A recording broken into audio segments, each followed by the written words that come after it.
Right now, we're happy to be joined by John Harper and Anthony McCarron. So, guys, the Mets have 15 games left against the Braves this year. And yes, it is July. But, Harp, how much or how little do you think this series will tell us about this Mets team? Well, I don't know. It's hard to tell because they're going to be missing some guys. But at the same time, they need to make a little bit of a stand here. The Braves are playing really well. I think it's, 29-8 in June and July. And it's not a fluke. You just look at the stats. I mean, they're tearing it up offensively. Their pitching's really good. They got the best bullpen ERA in baseball. So the Mets have to go out. You know, this is where you really need Scherzer to step up on the first game. He's pitching against Fried, who's probably the Braves' ace. So it's going to be a good one to start it out. But the Mets do really need to find a way here to. They're having trouble scoring runs. The lineup really doesn't compare to the Braves. The Braves are just hitting in every way. I think they're second in the league in home runs, something like that. So a lot of power. They just seem to be outranking the Mets in all categories. So the Mets are going to have to find a way to do it, mostly with pitching, I think.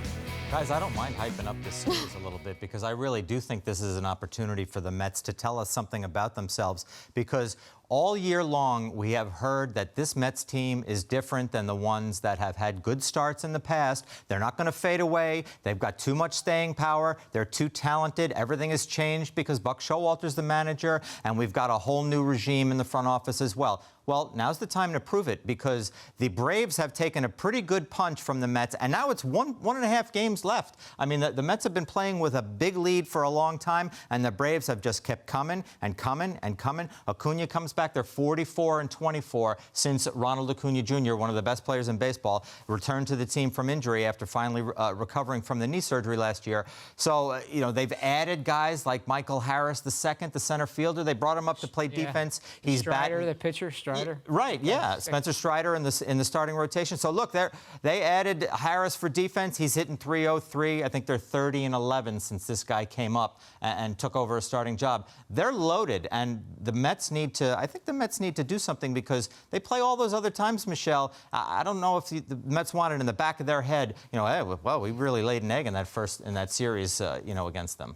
You know, you guys say it's a test for the Mets. I think it's a test for Atlanta. They're on the verge of a resurgence here, and the Mets are a good team. I'm Team Mets on this. Atlanta, of course, had that 14-game winning streak and have been playing their best baseball of the season. But, Anthony, what do you think has been the key to the Braves' resurgence? Well, look, they had a bunch of guys get off to slow starts. They were without Acuna, and Dansby Swanson was terrible for a long time, and now he's on the All-Star team. So we all know what he's been doing since then. As John mentioned, their bullpen is very good, and they have elite starting pitching when it comes to getting their number one on the mound. Max Fried, who's going to go against Max Scherzer in the opener of the series, is one of the best pitchers in baseball.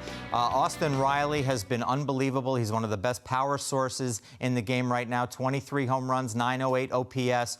They've got so much talent up and down that lineup, as Harper alluded to. I mean, they're stacked, and I think we all got really romanced by that idea. Oh, they've got a championship hangover. You know, they get so tough to repeat. You know, but that doesn't mean that you're a lousy team. The run was always coming. Yeah, and I think you mentioned it before. I think the key really has been these guys they brought up from the minors. That's the big difference is the Mets don't have those guys coming from the minors to kind of supplement what they already have there. And I think, you know, the Braves, those are two key spots. They're doing it in every way to win. And I think that's the difference between them and the Mets. The Mets had to scratch out wins. They've done it all year. You like their grit. You like the way they've been able to find ways to win. But now they're going to have to do it against a team that's on their level, and they haven't had much of that lately.